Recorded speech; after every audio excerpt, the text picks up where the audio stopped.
Sound check 1 2.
Shout out to everybody that's tuning in.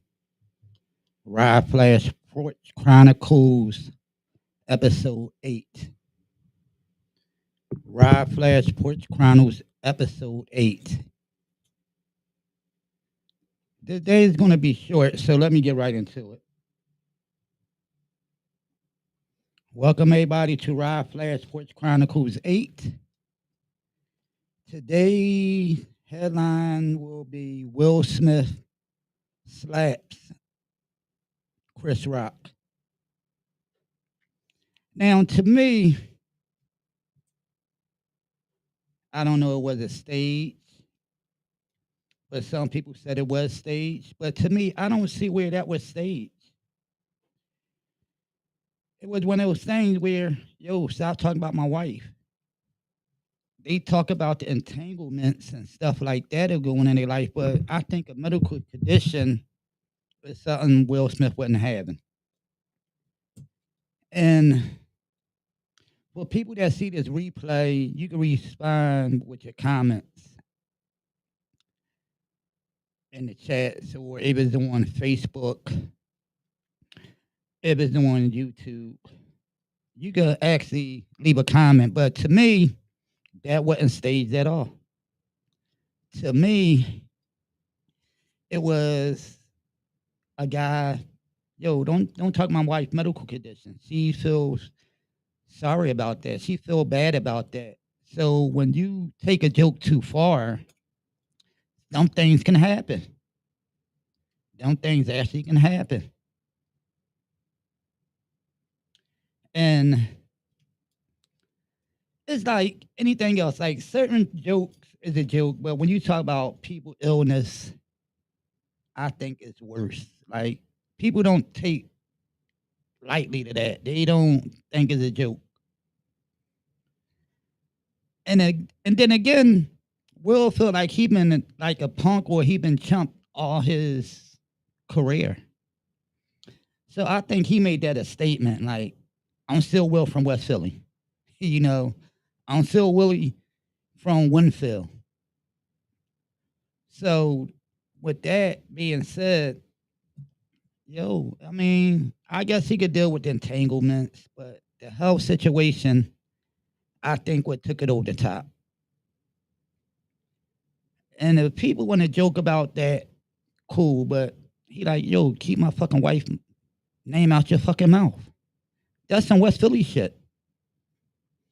That's some shit how we do shit in West Philly. So was he right? That's another question. What is right or wrong when you protecting your wife? You see your wife hurt, and she's probably very sensitive about that subject because of health conditions. So, was he right? To me, I might would have tried to handle it better, but it's not a right and wrong because you can't tell somebody how emotionally feel. They going to do, and I won't do the things that you do. You won't do the things that I do. We all react different, but I think that actually boosts the ratings for the Oscars. I really think so. But now, what's going to be the backlash? Chris Rock didn't press charges. Wonder why. Then, from what I hear, they made up at a Oscar party or whatever. But do you think Chris Rock know he went too far? You know, sometimes you know when you go too far, and every joke is not a good joke, and that was a taste of the joke to me. So,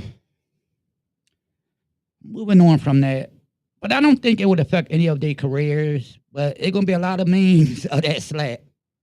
There's gonna be a lot of memes of it. You know, is Chris Rock going to sue Will? That's another thing people worrying about. I don't know. But when you got money like that, I don't even think it's about the money. They might be laughing at it. Like it might have been staged. Who knows? I don't know. We don't know.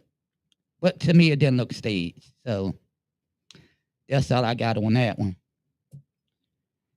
And this happened several weeks ago where a Philadelphia police officer shoots and kills a 12-year-old boy who allegedly was shooting at them. So my question, it's always something. But my question was that cop justified shooting that 12-year-old boy? And by the way, the cop lost his job. So what I'm asking, should he lost his job? So you're going to tell me if I'm a police officer, a 12-year-old shoots at me and try to kill me, I can't defend myself? I'm just asking a question. I lose my job for saving my life? I don't know. It's just one of those things that we talk about on Rodflash Porch Chronicles. But again, if y'all haven't subscribed, subscribe to Rodflash Porch Chronicles on YouTube. But it's just things I think about.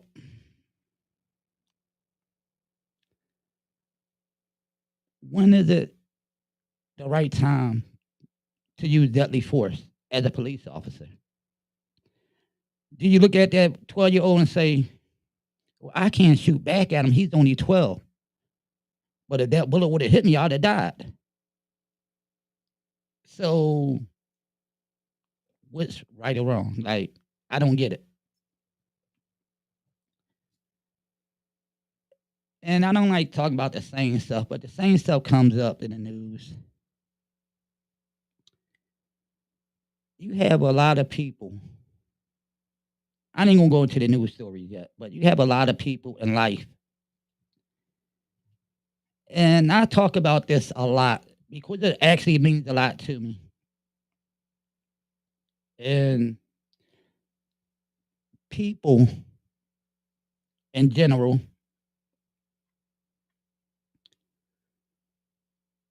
think that when they doing something, you're supposed to just jump in and support and help them. I'm just asking. Everybody's not loyal to you. And in life, some people don't give a fuck about you. I'm just keeping it honest. Like, y'all know me, I'm gonna keep it honest and very transparent. I support who I want to support. Don't tell me when I have to do it. I just do it when I feel is right or when I feel like doing it. And every cause that I support don't have to be a cause for everybody else. It might just be a cause that I believe in. I don't care what the next person think or why I'm supporting this person, why I'm supporting that, or why I'm supporting this movement, or why I'm supporting this event. I may like the person and I might like what that person is doing or what they trying the message they trying to get out there. But trust me, no time you had to support anything. There's a lot of my friends I don't support because I don't believe in what they doing. It's just what it is. A lot of my friends don't support me because they probably don't believe what I'm doing is for them to support. And it's all good. We still could be friends. But when people get mad at you for not supporting them, is another thing. And you know me, I just keep it moving. You support, you do. You don't, you don't. Like, there's no skin off my back because I do stuff genuinely. I don't do stuff for numbers. I don't do shit for support. I do shit because Rodney Smith want to do it. You know what I mean? And it's okay if you don't. It's okay if you do. But we gotta stop thinking everybody gotta support us. And it's not that's not how life goes. You know what I mean? I done spent money and done stuff for people that I never talk about because there's no need to talk about it. I do stuff out the kindness of my heart. I don't do stuff to say, well, I done this for you, you should do this for me. That's not life, y'all. Let's get it straight. That's not life. And until we get to that point where we can sit down with each other and say, damn, I get it now. you know? But it's just stuff that I think about. Like this Russian war. I think this war gonna be over soon. I think Russia actually bit off a little bit more than they could chew. I think that Russia went in it and think, well, we just gonna walk all over them now. They got Russia retreating. So, and then I hear sports. Let's talk about Mason Diddy. Like, why he dissing Diddy now? Well, that. Hey, what's up, Carmen? Well, the Mason Diddy thing is a history. Like, and I think it's because Mace actually trying to get his masters back, and Diddy is not willing to sell it. Yeah, I mean, that's what I think. But you never know. It might be more to it. But we have to stop believing everything we hear in the media. We got to stop believing what these folks that got money doing. Like they rich. They already rich. So they could care less if you what you think about them. They could care less. So we got to stop that as individuals. We got to stop. What we need to do, and I say this all the time, we need to take our communities back. When was the last time you helped somebody in your community? When was the last time you helped an elderly person on your block or in your neighborhood? These are the kind of stuff that we need to start doing. If you're going to do something that's meaningful and have an impact. You know, like I help the elderly every time. Like I do it, like especially when it get hot. When I barbecue, or I go outside, smoke something on my smoker, or light the grill up, I'll make sure I have, I say, two elderly neighbors on my block. And every time I cook anything, I make sure I knock on their door and give them a plate. My next door neighbor is 100 years old. That's what I do to give back. It's not the big things you do, it's the small things sometimes. And I don't do it to say everybody see me do it, because most people don't know I do it. But do people generally care about the things that they're doing, or they doing it to say I done this or I put this together? If that's the reason you're doing it, you shouldn't be doing it. I rather play the background. I don't need to be out in lights and, being that guy that's always in the forefront. That's not me. That's not what I do. Hey, Carmen, I thank you for that. Like, that's what we need to do. But a lot of people like the spotlight, and that's cool. You can have it. But having the spotlight comes with a lot of other BS. Sometimes in the spotlight where you gotta pitch, it's financial. You gotta pitch your money up without nobody's help. You gotta do these kind of things that most people don't see. And again, if you're doing it for a cause, make sure the cause you're doing it for get that money. If I'm doing a homeless event for the homeless, I will found a shelter to help out. I can't do it as a big worldwide thing, but if I just can help one shelter and you help another shelter and she help another shelter, we help somebody. But some people do these events and they just do them. They just, okay, what's coming up? Mental health. Oh, we gonna do something for mental health. Well, who are you helping? Are you doing it just to get people to buy tickets? Or are you doing it for that cause? And it's just things I think about with me. Like, I just scroll through Facebook all day and see all these events. If I choose to donate or participate in those events that I see fit for me, then okay, here go just hypothetically $25. It's not much, but it's $25 of my hard-earned money, my own money that I choose to donate to that cause or event. So getting back on topic, it's some things that I've seen lately, like Russia.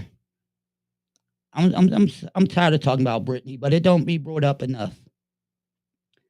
And like I say, Russia using her as a political pawn in this game with the United States.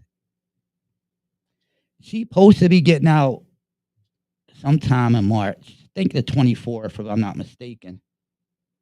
But I'm gonna go back and check it and see, and I'm gonna follow this story because this story to me do not get enough attention.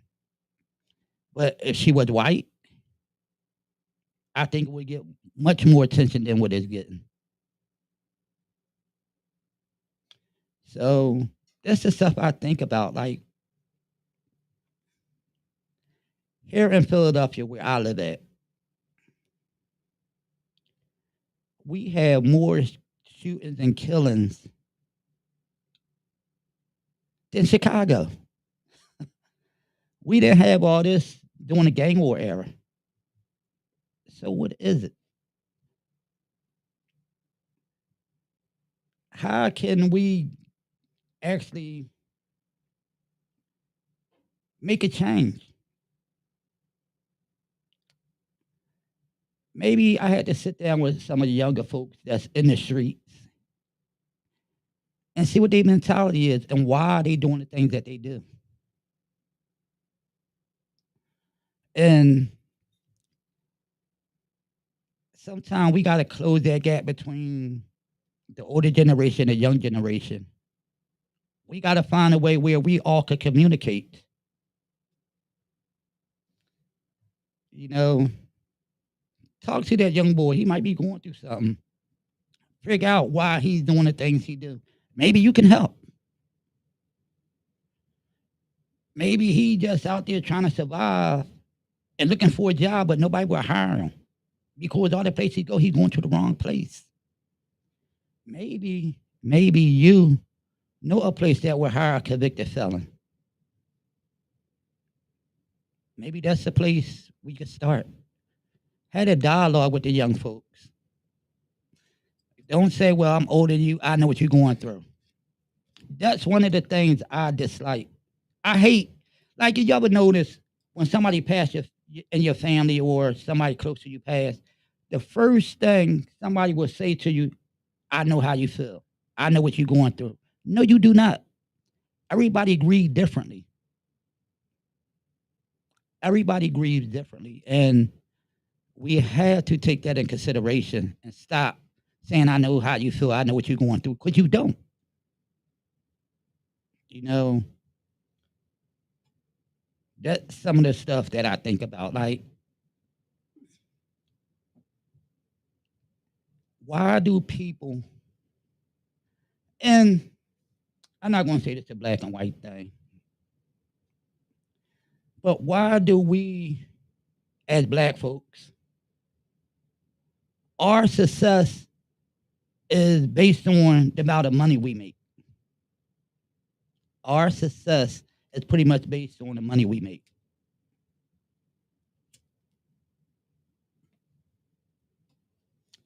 Then we don't, and you know, there's people that with money, they don't support nothing black, but they go buy Gucci, Louis Vuitton, whoever. Long they put a high price tag on it, we'll buy it. Because being black, our success is not what we have, it's what we wear.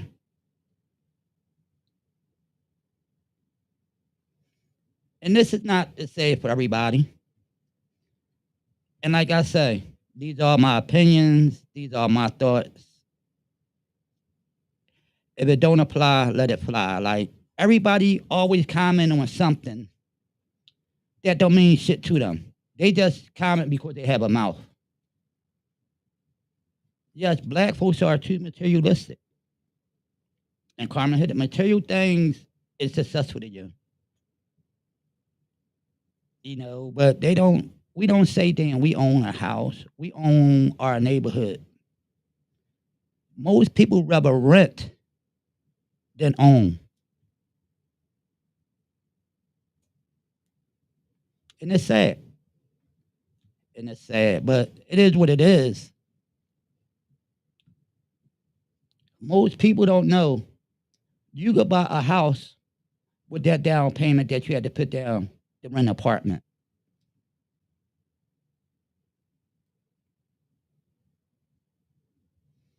Yes, owning the stores, and that's a good point. Y'all would notice, and I say this all the time. If you look in my neighborhood, we had Dominican stores, we had Chinese stores, and you know the Koreans own stores, right?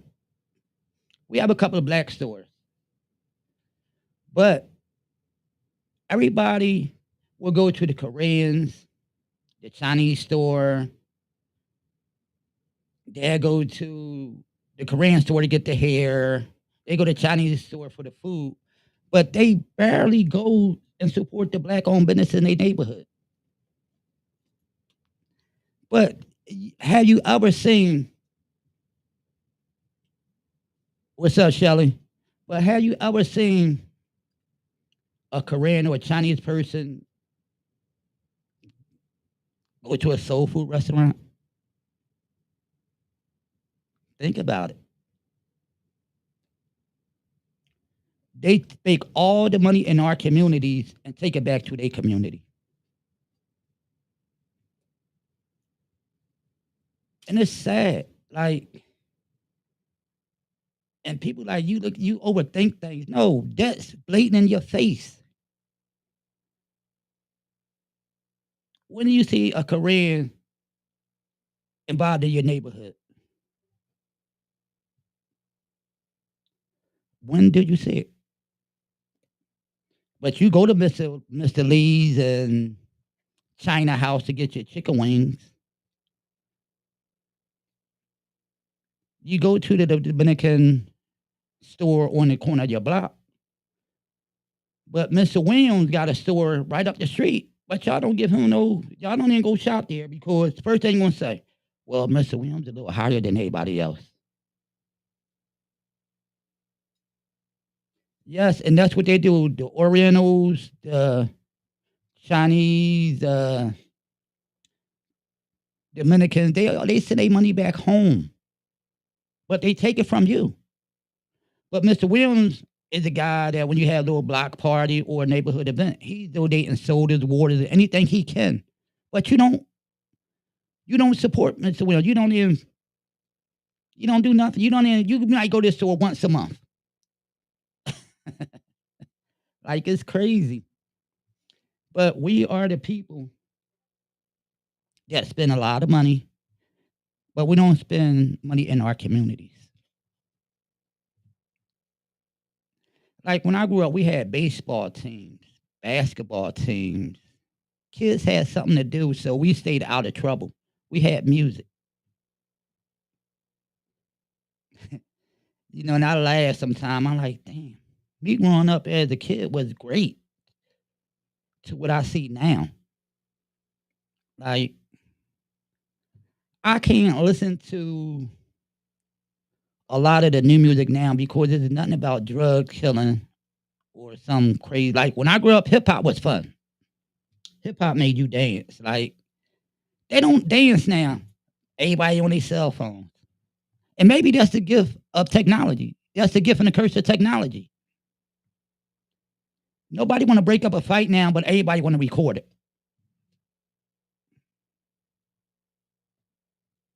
Y'all would notice that nobody want to stop anything, but the first thing want to do is pull out the phone and record it. It's sad. But this is the world we living in. This is that world where I say technology is a gift and a curse. I could go on YouTube or Facebook or Instagram right now and find a fight. And find a fight. But now, I think that's why we have a lot of these shootings because the younger people today are scared to take an ass whooping. Before I take that ass whooping and be on a viral video, I might just shoot you and get it the fuck over with. And that's the truth. And that's the truth that I come to realize.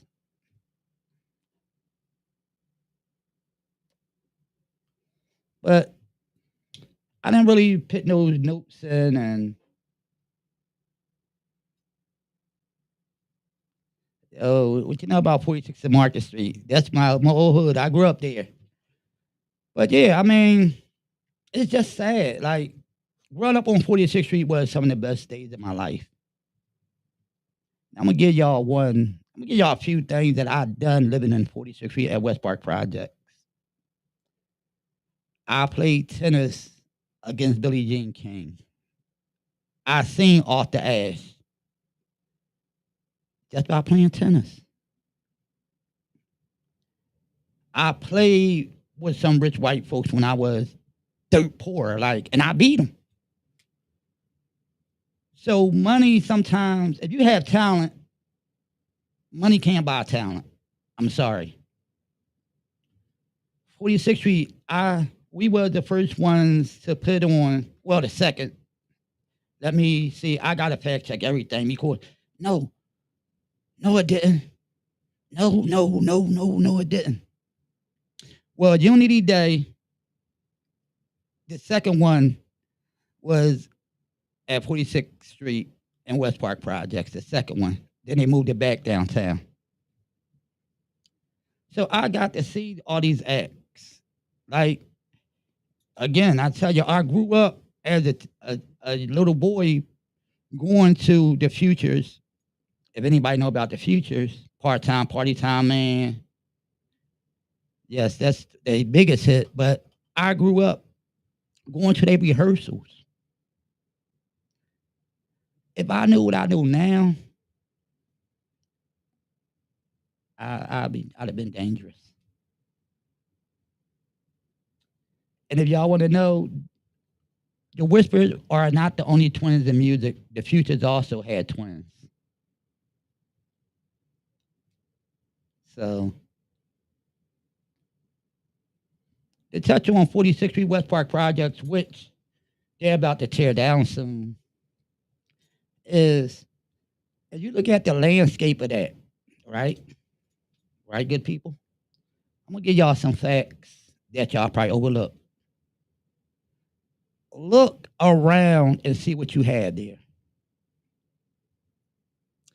We had gardens where we grew our own fruits and vegetables when I was coming up. We also had, let's start from 400, right? If you walk through the projects, and you go up the steps from 400, you have on your left hand side, you have a tennis court, but directly in front of you, have a football field and a baseball field, and behind that you have basketball courts.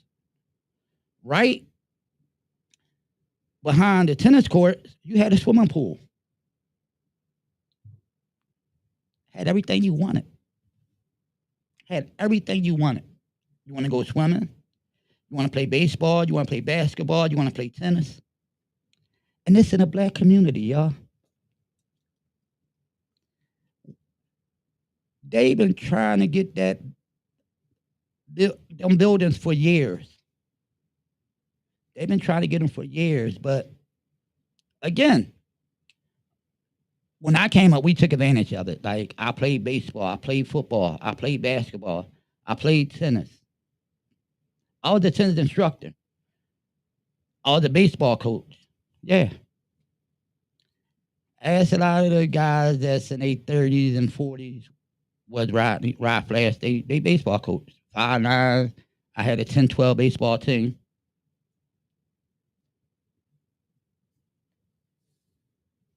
But I didn't take that for granted because I always looked at Doug and Mr. Boyd, and I was playing sports with grown ass men when I was a teenager. The bomb squad, I played with them. So it wasn't.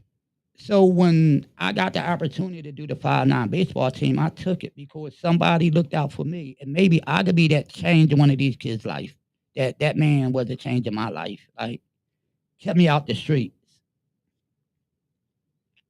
Yes. Do I know drug dealers? Yes. Do I know killers? Yes. I know people from all walks of life, but that wasn't me. That wasn't me. So when I say West Park actually grew me into the man that I am today, it did. It did. It did. And do your history on West Park projects, and you will see a lot of stuff and a lot of important stuff in Philadelphia history was there at West Park projects. And again, I never told y'all. I always tell y'all, living in West Park projects, you couldn't tell me I was poor. I mean, I had everything I wanted from mopeds to DJ equipment. Anything I wanted, I had. So a lot of people take that for granted. a lot of times people say that you come from low development homes, but they don't know that situation. And I don't get into the situation, but if you know my story and you know about me, you'll know why.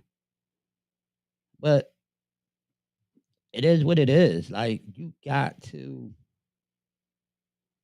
understand everything and everybody put in situations where they have no control over. So, again, get back on topic. You know, I always go off topic, but do y'all really think that Will Smith slap and Chris Rock was staged or was it real? And like I said, Will think so he been punked his whole career and everybody taking shots at him and his wife. But when I think when it comes to somebody's medical condition, when I think it comes to somebody's medical condition, people don't play with that. People do not play with that. And I guess the entanglements, you could talk about that shit all day. But when you talk about his wife's medical condition, and she might feel some way about it. And anybody with a medical condition going to feel some way about it. And she ain't going to think it's a joke. But we got to, and like I say, every joke is not a good joke. I don't care who tells it. It was a tasty joke to me, and I believe he got what he deserved. But I think that was a real reaction. But then again, you was at the Oscar, you in Hollywood, so what is real? You know, Hollywood is fake as shit sometimes, but what is real? But this is just Rodflash Porch Chronicles, episode 8. Thanks for the people that tuned in and the people that will see this after it's over. But once again, if you have a YouTube, if you're on YouTube, subscribe to Rodflash Porch Chronicles. It don't cost nothing. But once again, thank y'all for tuning in. God bless y'all. And peace. Until next time, I'll see you later. And if you ever want to be on the Rodflash Porch Chronicles podcast, just inbox me. We could set something up. And we could talk about what you want to talk about. You know, it is what it is. Like I always say, it is what it is.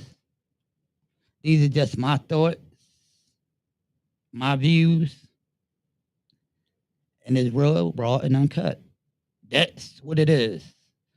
So see y'all later. See y'all next time. Peace.